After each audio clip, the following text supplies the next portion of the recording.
To turn on Google Assistant on Android phone. This tutorial shows you how to enable and activate the Voice Assistant feature. First, open the Settings app on your Android device. Next, scroll down and tap on Google. Following that, tap on Settings for Google Apps. Now, tap on Search, Assistant, and Voice. Moving forward, tap on Google Assistant from the options. Afterwards, tap on General to view main assistant settings. In addition to that, toggle on the Google Assistant switch at the top. Once there, go back and tap on Hey Google and Voice Match. Subsequently, toggle on Hey Google to enable voice activation.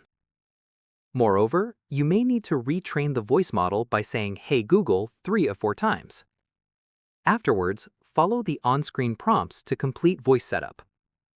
Then, you can activate Google Assistant anytime by saying Hey Google or long pressing the Home button.